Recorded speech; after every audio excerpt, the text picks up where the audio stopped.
In this video, we're going to talk about one of the most important shoulder stabilizers and one of my favorite muscles, and that's the serratus anterior.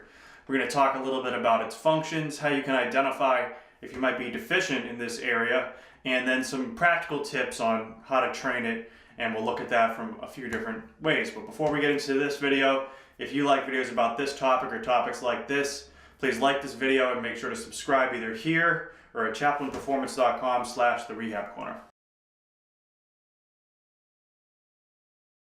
Okay, so the serratus anterior, let's first talk about just the nitty-gritty anatomy. We'll get it out of the way, and then we'll go into talking about some of the classic functions and some of the lesser known functions, and then we'll do the training, the practical tips. So the serratus anterior is a special muscle, right? And so its main attachments are on the underside of the shoulder blade. So this is your right shoulder blade.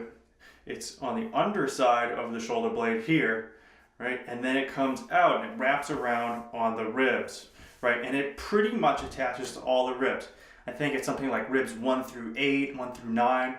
So it's a huge muscle. And it's based on its attachments. You could imagine if you have an attachment that starts here on the underside, the inner part of the shoulder blade near the spine, and it wraps around the rib cage, what's going to happen is when those two attachment sites, the ribs and the back in part of that shoulder blade, come towards each other, you're going to get the shoulder blade coming forward and out on the rib cage, and then there's it works in tandem with the trapezius muscles, the upper and the lower trapezius muscles, and together they create this rotation of the shoulder blade, which is called upward rotation, right? And it's when the shoulder blade turns up like this. And that's important because when the shoulder blade turns up like that, it creates space in the shoulder joint itself, which prevents things like impingement. So that allows our rotator cuff to work properly and reduces our risk for injury, shores up the stability in our shoulder so we can do all the recreational or weightlifting things or sports related activities that we want to do. So very, very important. And it's the only one that contributes to bringing that shoulder blade out. Right, and it's the chief stabilizer of the shoulder girdle, right? And so, based on its actions, right, we said it does upward rotation, it abducts, so it takes the shoulder blade away from the midline, and it brings the shoulder blade forward. That's known as protraction, right? So, it's an important muscle in the way that no other muscle has as many actions at the shoulder blade as the serratus anterior. And the one other thing it does is it takes the shoulder blade from this turned in position and it turns it out. So it brings it forward, up, away from the spine, and it also turns it out in this plane so that your shoulder blades are facing like this, and it allows your arm to be able to have the full rotation that it needs, right, in this transverse plane. So that's amazing. Those are the classic actions of the serratus anterior that you're going to hear anyone talk about. But what I think is cool about the serratus anterior is depending on how you're using it, right? If you're moving your arms out in space, all those actions that we talked about certainly happen.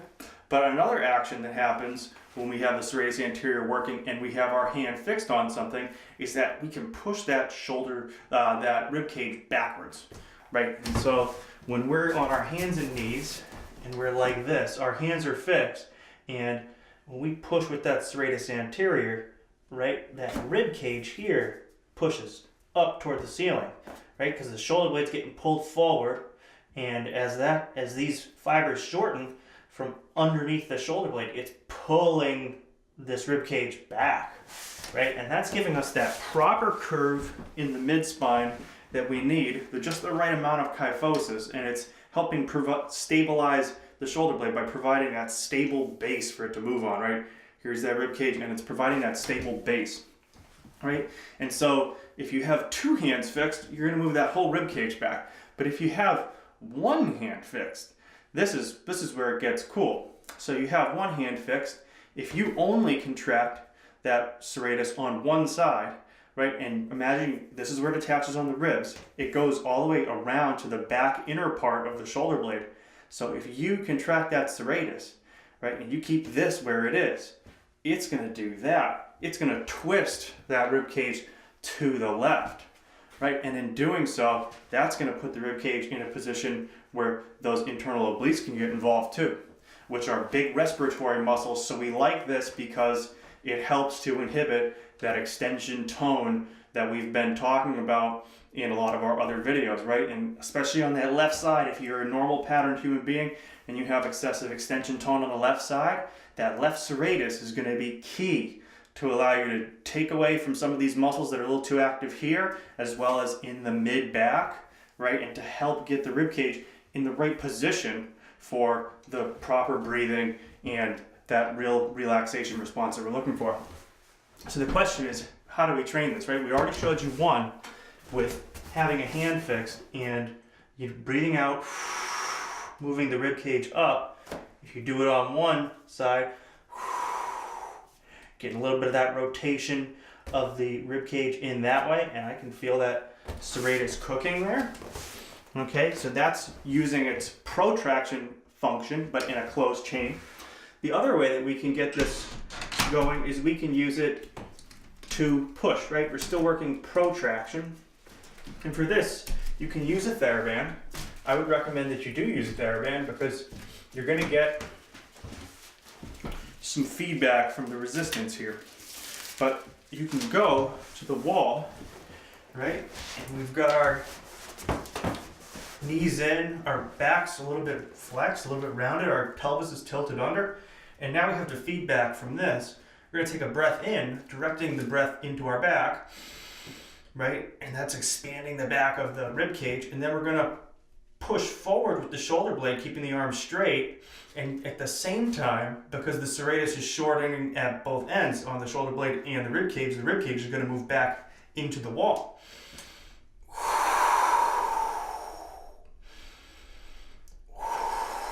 Right? And if we wanted to just get the rotation to one side, let's say the left side, we just keep this one, and then we go and we picture our rib cage rotating left as we push forward against the resistance of the TheraBand. Get an exhale going, and you're going to get those internal obliques going on the left. It's going to help you get a little left rotation to that side. And once you have all that, right, then you've found the muscle, you can start using it in a little bit more of a dynamic fashion. So then you can come over to the wall and you can do this serratus type push-up, right? So you can take your hands, pull out against the wall. So imagine pulling the wall apart. You're going to feel the serratus on the sides there, right? And then you can bend the elbows, push away.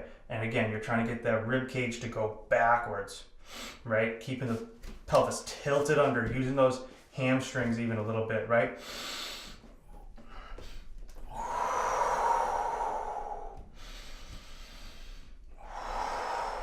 And then if we want to get just that rotation, we could even work pushing just off one, get a little tricep in, you could rotate out, right? And as you're rotating the body to this side, that serratus is controlling the rotation to the other side. It's working as it's lengthening, it's doing an eccentric contraction. So those are just a few ways to get the serratus working. And you know, how can you tell if you need serratus work? Everyone needs serratus work, so just do it. But you can tell if you need serratus work if the inner part of your shoulder blade is coming away from your rib cage. And you can see the bottom inner part. That's called the medial border, and that's called medial winging. And when you have that kind of tipping forward and turning in, the serratus anterior is underutilized. So you are a candidate for serratus anterior work. So we'll get into some other serratus related things in an upcoming video, but that should do it for today's video. Remember, serratus, most important shoulder stabilizer. If you take care of the serratus, you're going to reduce that risk for impingement, you're going to improve the stability of your shoulder, and you're going to thank me down the road for that. That's all for today's video. If you like this video, give this video a like, and consider subscribing here or at chaplinperformance.com/The Rehab Corner. Until next time, I'm Greg Chaplin for Chaplin Performance in the Rehab Corner. See you next time. Thanks for watching.